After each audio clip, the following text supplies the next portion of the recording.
ప్రభునందు ప్రియమైన సంఘస్థులకి, అలాగే అభిమానులకు, క్రైస్తవ సోదరులకి దైవజనుడుగా, ఒక ఐపీసీ పాస్టర్గా కృపావరమనే నేను అందరికి కూడా వందనాలు చెల్లిస్తున్నాను. కారణం ఏంటంటే ఇది 7వ ఆదివారం, ఆరాధన జరగడం లేదు.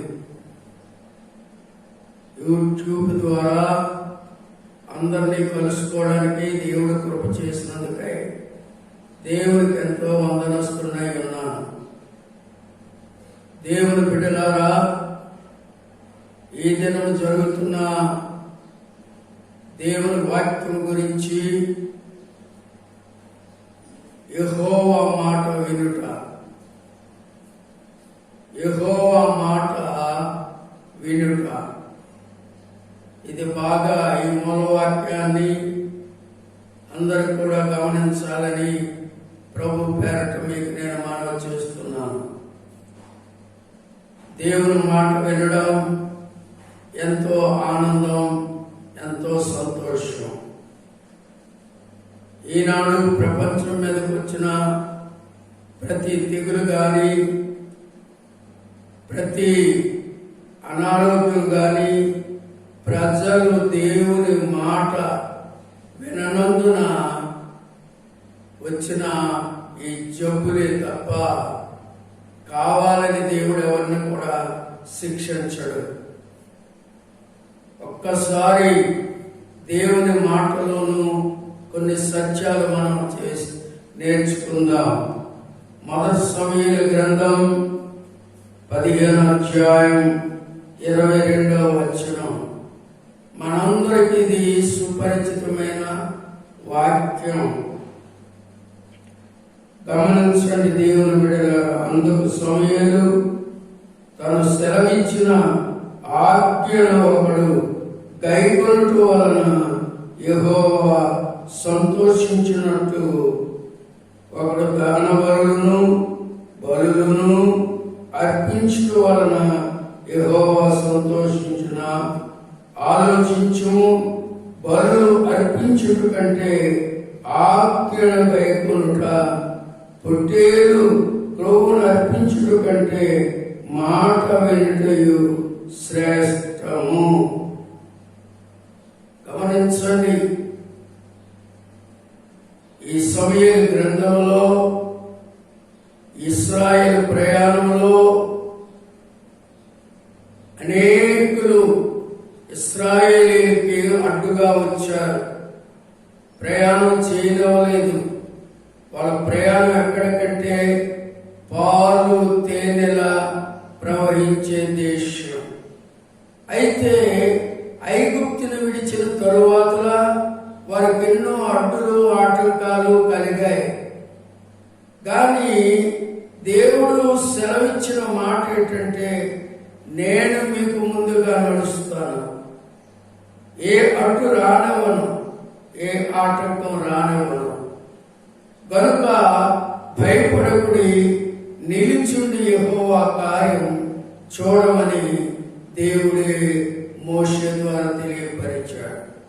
దేవుని బిడ్డలారా, ఎన్నో ఆటంకాలు, ఎన్నో అవరోధనలు ఇశ్రాయేలు ప్రజలు దాటుకుంటూ మోయాబీయులని, అమ్మోనీయులని, ఫిలిష్తీయులని, యెబూసీయులని, హెవ్వీయులని, ఇలాగనే అనేక మందిని మరి వారు జయించుకుంటూ వెళుతున్న ప్రయాణంలో అమాలేకీయులు, అలాగే మోయాబీయులు కూడా అడ్డొచ్చారు.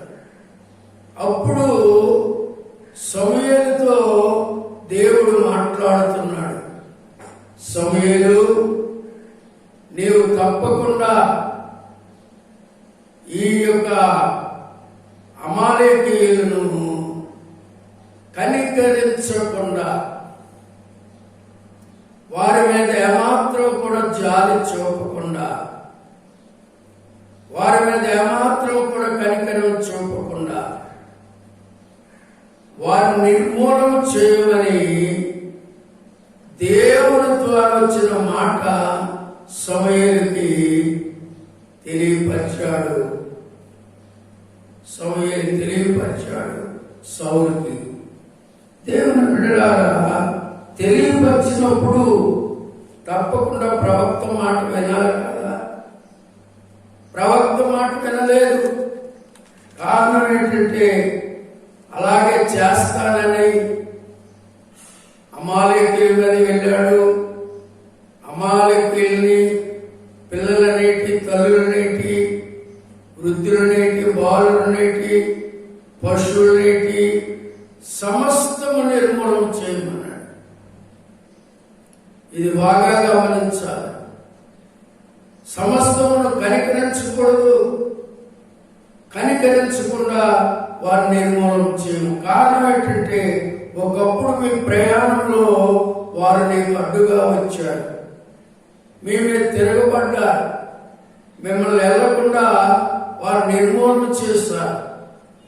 అది జ్ఞాపం చేసుకొని అమాలేకీయులని నిర్మూలన చేయమని ప్రవక్త అయిన సమూయేలు సౌలుతో చెప్పినప్పుడు అలాగే నేను చేస్తానని వెళ్ళాడు.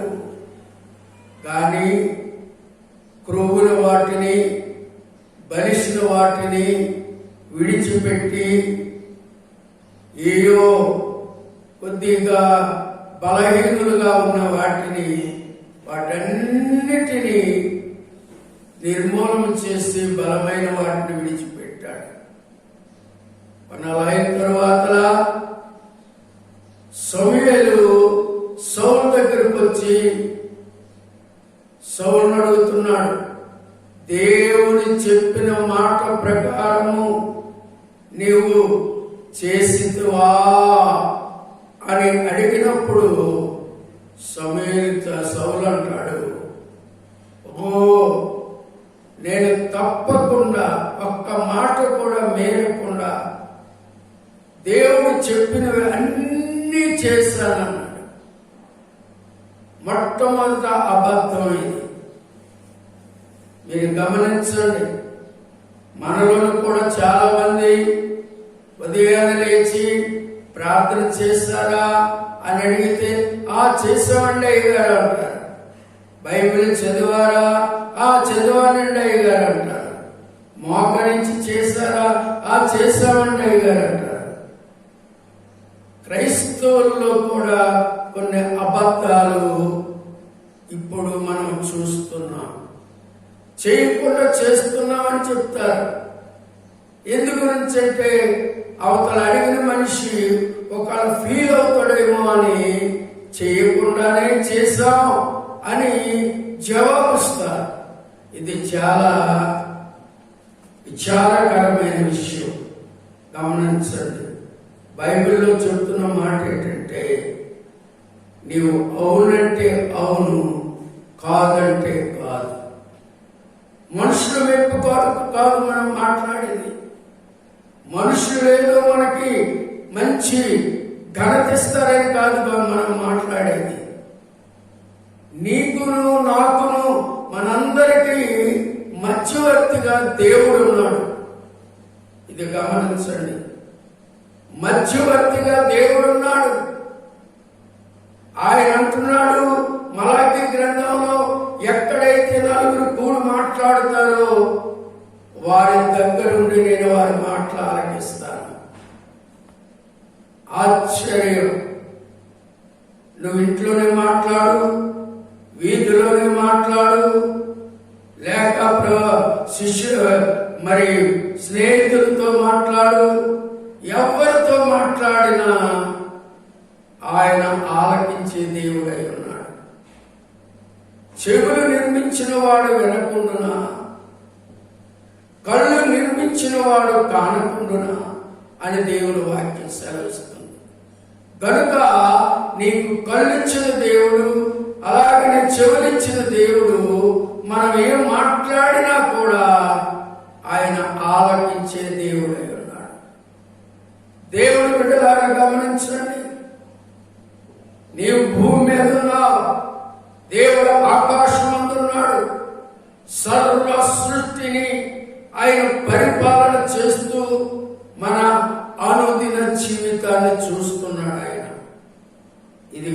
గమనించాలి. అయితే సౌలు దగ్గర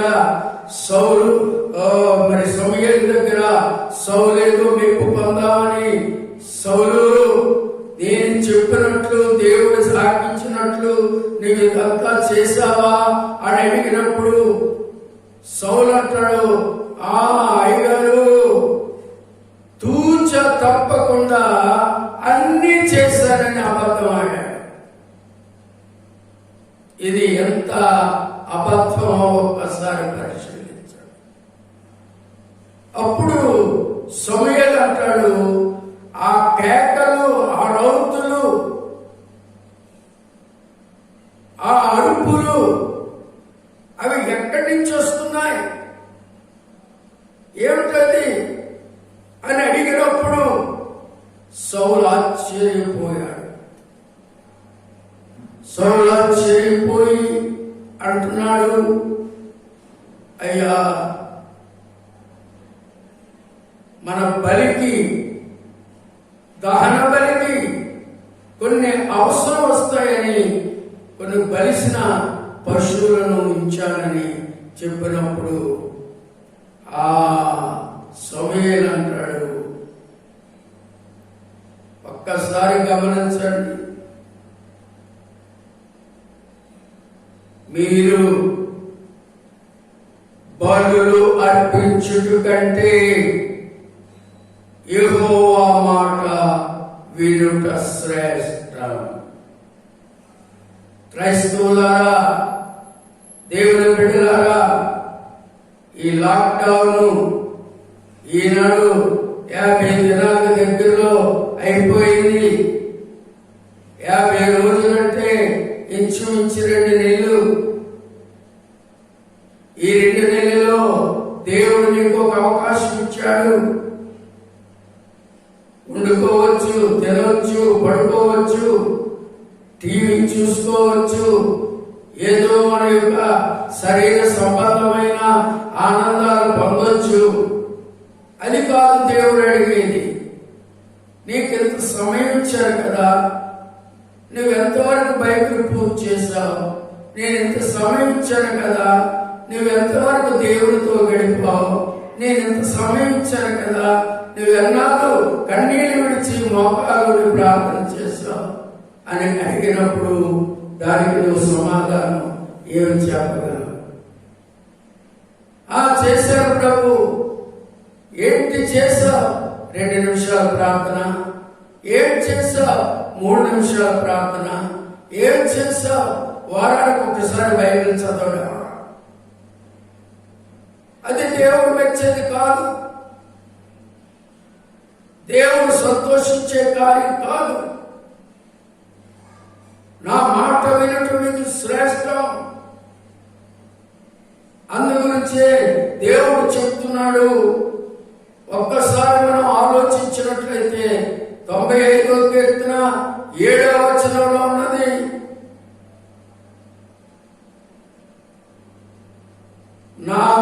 నేడు నా మాట వినుట మీకెంతో సంతోషం ఉన్నాడు.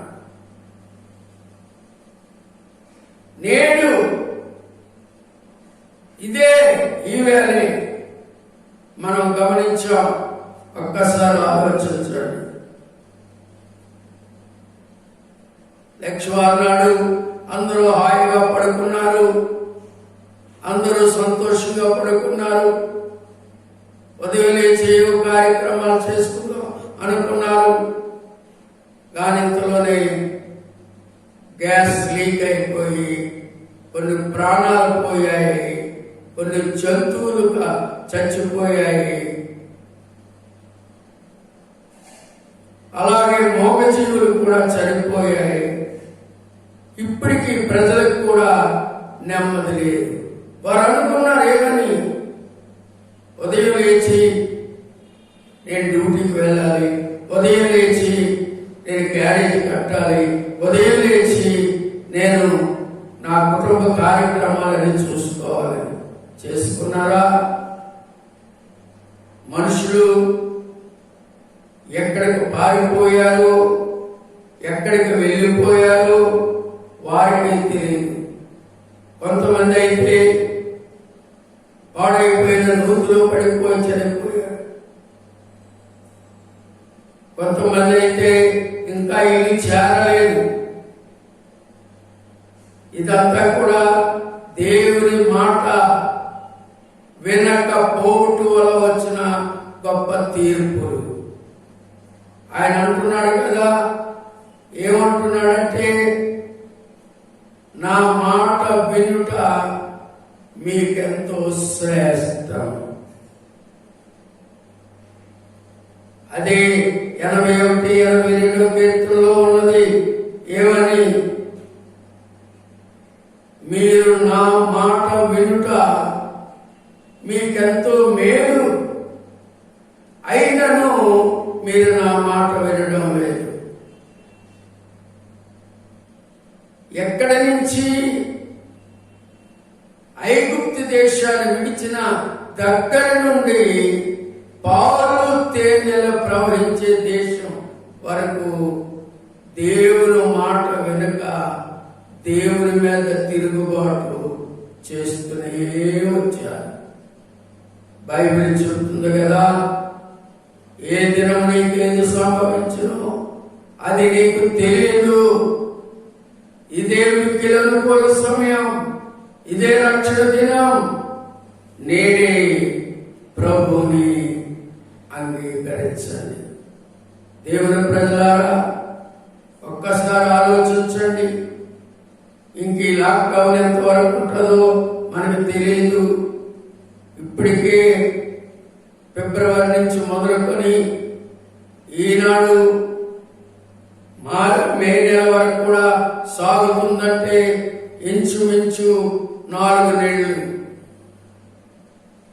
ఈ 4 నెలలు కూడా మనుషుడు బయటని సంచారం చేయలేకపోతున్నాడు, సంతోషంగా తిరగలేకపోతున్నాడు.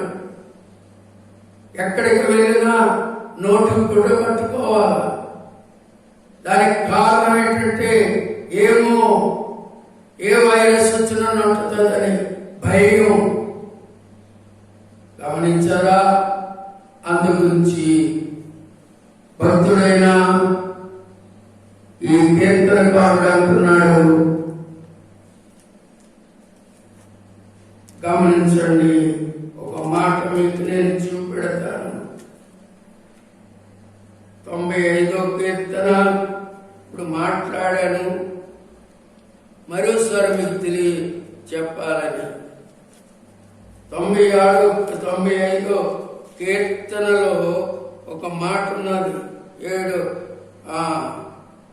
ఆయన మన దేవుడు, మనము ఆయన పాలించు ప్రజలము, ఆయన మేపు గొర్రెలము.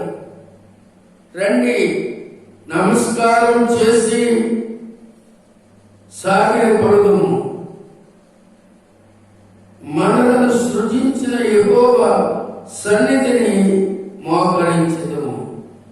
నేడు మీరు ఆయన మాట అంగీకరించిన ఎడల ఎంత మీరు. చూసారా? మనం ఇంకెవరో కాదు, దేవుని బిడ్డలా, దేవుని ప్రజలం, ఆయన మేపే గొర్రెలం,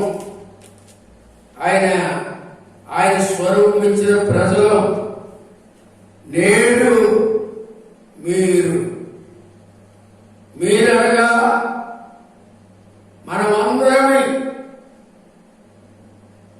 మనమందరము కూడా ఆయన మాట వింటే మనకెంతో మేలు జరుగుతుంది. ఎంతో మందికి మేలు చేశాడు. ఇశ్రాయేలు ప్రజలు నడిపించినప్పుడు వారికి ఎటువంటి ఇబ్బంది లేకుండా మీరు నిలిచుండిన కార్యం చూడండి అన్నాడు. అయితే దేవుని సన్నిధిలో దేవుని బిడ్డలారా, ఆకాశం నుండి మన్నాను కురిపించాడు, ఎర్ర సముద్రాన్ని పాయలు చేశాడు, బండ నుండి నీళ్లు రప్పించాడు. ఇశ్రాయేలీయులకి మాంసం తిందామని ఆయన ఆశ పుట్టినప్పుడు ఆకాశము నుండి పూరేళ్లను కురిపించాడు.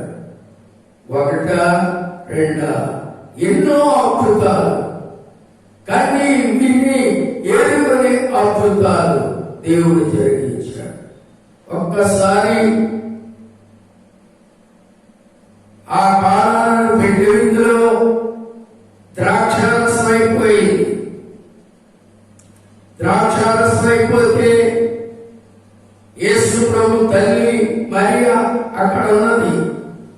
అక్కడ ఉంటే మరియా దగ్గరికి వెళ్ళి వాళ్ళు అన్నారు, శిష్యులు, అమ్మ ద్రాక్షారసం అయిపోయింది, బాబుతో చెప్పంటే వెళ్ళి యేసు ప్రభుతో ఆమె చెప్పింది, బాబు ద్రాక్షారసం అయిపోయింది. కానీ ఆయన చెప్పిన మాట ఏంటంటే, అమ్మా నా సమయం ఇంకా రాలేదు. ఏ కార్యమైనా, ఏ అద్భుతమైనా ఏ సమయంలో చేయాలో ఆయనకే తెలుసు. మీరు బాగా గమనించండి. ఎక్కడో చైనాలో పుట్టిన కరోనా వైరస్ ఈనాడు ప్రపంచ దేశాలన్నీ వణికిస్తుంది. లాక్డౌన్ ఎత్తివేద్దామంటే లఘు అక్కడొక నలుగురికి వచ్చింది, ఎక్కడొక నలుగురికి వచ్చిందని గవర్నమెంట్ వారిని తలకిందులు చేస్తుంది. ఇది గమనించారా? కారణం ఏంటంటే ఆయన చిత్తము లేకుండా ఆయనే ఈ కరోనా వైరస్ ని ఆపగల శక్తిమంతుడు. కరోనా వైరస్ ఆగిపో అంటే ఆగిపోతుంది, మరి అక్కడ కనబడదు. కారణం ఎందుకు నేను చెప్తున్నానంటే, ఒకప్పుడు సముద్రం పొంగింది, అలాగనే మరి గాలి వీస్తుంది, శిష్యులు ప్రయాణం చేస్తున్నారు. ఆ శిష్యులతో భయపడిపోయి, అయ్యా మరి నాశనం అయిపోతున్నాం, నీకు చింత లేదా అని వారు యేసు ప్రభు దగ్గరకు వచ్చి అడిగినప్పుడు యేసు ప్రభు అంటాడు, మీకు విశ్వాసం లేదా అని చెప్పి, అల్ప విశ్వాసాలా అని వారిని గద్దించి సముద్రాన్ని గాలిని నిమ్మలపరిచాడు. గాలి సముద్రం నిమ్మలైపోయింది. ఇది ఎంత ఆశ్చర్యం! దేవుని మాట వింటే, దేవుని వాక్యం వింటే, దైవ సన్నిధిని నీవు అనుభవిస్తే నువ్వు దేవుని కార్యాలు చూడగలవు. తమ దేవుని ఎరుగువారు బలము కలిగి గొప్ప కార్యాలు చేస్తారు. కనుక దేవుని సన్నిధిలో 7వ ఆదివారం ఈ మే 10వ తారీఖున దైవజనుడుగా మీకు నేను మనం చేస్తున్నది ఏంటంటే, యెహోవా మాట వినండి. దేవుని స్తోత్రం. మీరు వినకపోతే ప్రభువుకు నష్టం కలిగేదేమీ లేదు. వినందువల్ల మనమే నష్టపోతాం. ఆయన ఆశ్చర్యపరుడు, ఆయన ఆలోచనకర్త, ఆయన బలమైన దేవుడు, నిత్యుడకు తండ్రి, సమాధానమునకు అధిపతిని ఆయన పేరు పెట్టబడ్డారు. వింటున్నావా సోదరి, సోదరుడా? ఎందుకు ప్రభు శిక్షకి గురైపోతారు? ఆయన మాట వినండి. దేవుడు మాట విన్నందువల్ల నీళ్ళని ద్రాక్షరసంగా మార్చాడు. దేవుడు మాట విన్నందువల్ల అమాలేకీయుల్ని, అమోరీయుల్ని, మోయాబీయుల్ని నిర్మూలన చేశాడు. ఆయన అంటున్నాడు, నా మాట వినండి. నా మాట వింటే మీకెంతో మేలు, మీకెంతో మేలు నా మాట వింటే. కనుక దేవుని సన్నిధిలో దైవజనుడుగా ఈ 7వ ఆదివారం యూట్యూబ్ ద్వారా దేవుని మాట వినుడి అనే వాక్యం ద్వారా మీతో నేను మాట్లాడాను. వినందువల్ల, దేవుని మాట వినందువల్ల ఆ సౌలు రాజ్యాన్ని కోల్పోయాడు, దేశాన్ని కోల్పోయాడు, తన బిడ్డలే ఆయన శత్రువులైపోయారు, తన పిల్లలే ఆయన శత్రువులైపోయారు. దీనికి కారణం ఏంటంటే ఆయన దేవుని మాట వినలేదు. నాకు వేరుగా ఉండి మీరేం చేయలేరు. గమనించండి, నాకు వేరుగా ఉండి మీరేం చేయలేరు. చాలా మంది ఏదో కడుపు నిండా తిని ఇష్టం వచ్చినట్టుగా తిరిగితే ప్రభు వచ్చేటప్పుడు వెళ్ళిపోతాం పరలోకం అనుకుంటున్నారు. సహోదరి, సోదరి, సోదరుడా, అది నీ యొక్క ఇది ఏమిటంటే దేవుడి ఎడల విశ్వాసం లేదు తను. కారణం ఏంటంటే యేసు ప్రభు చెప్తున్నాడు, దినములు చెడ్డవు కనుక సమయాన్ని పోనీయంగా ఆ సమయాన్ని అజ్ఞానుల వలె కాక జ్ఞానుల వలె నడుచుకోవాలి. ఆ దినములని తప్పకుండా మన సద్వినియోగం చేసుకోవాలి. మానవుడు ఎప్పుడు కూడా ఉదయం టీ తాగితే టీ తాగుతాడు, మధ్యాహ్నం భోజనం చేస్తే భోజనం చేస్తాడు, రాత్రి భోజనం చేస్తే భోజనం చేస్తాడు. ఇది క్రమము తప్పకుండా నీవు 3 పూటలు కూడా ఏ టైం అప్పుడు ఏది తాగాలో ఏది తినాలనేది నువ్వు చేస్తున్నప్పుడు దేవునితో ఎందుకు గడపకూడదు?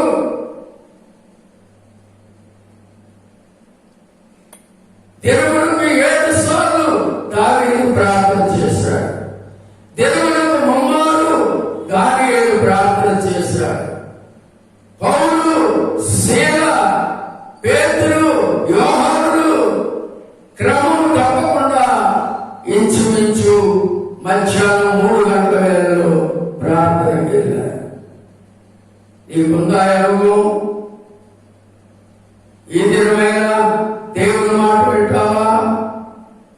లేక దేవుని మాట ప్రక్కకు తోసివేసి నీ ఇష్టం వచ్చినట్టుగా నడుస్తాను, నా ఇష్టం వచ్చినట్టుగా జీవిస్తాను అని అనుకుంటే అది నీకే ప్రమాదం, నీకే నష్టం.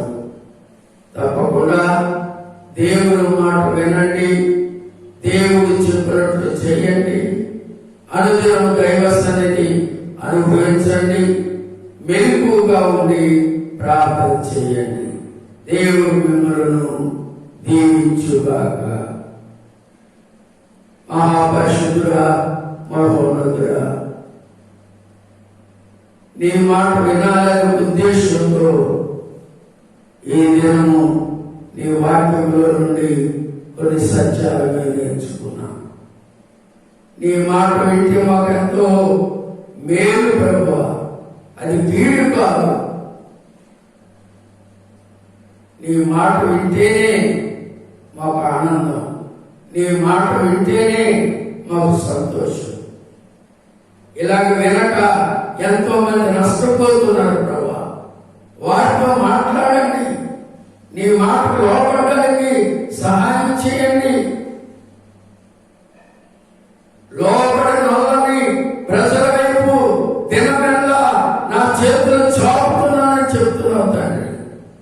అలాంటి వారు లోబడి నీ వైపు రావడానికి, నీ వైపు వచ్చి నీ మాట విని నీ మాట ప్రకారంగా జీవించడానికి నీ కృపను దయచేయమని ప్రార్థన చేస్తున్నాను. ఇంతవరకు చెప్పిన మాటలు అనేకులు విని ప్రభా, వారిలో ఈ మాట హృదయాల్లో నూరంత నేను దేవుని మాట వినాలా, దేవుడు చెప్పినట్లు చేయాలా అనే ఒక తీర్మానానికి ఈ వాక్యం వారు వచ్చిన కాక ప్రభు అయిన క్రీస్తు పేరట అడుగుచున్నాం తండ్రి. ఆమేన్. తండ్రి, కుమార, పరిశుద్ధాత్మ తిరిగి కృప సమాధానాలు వాక్యం ప్రతి బిడ్డకి తోడై ఉండుగాక. ఆమేన్.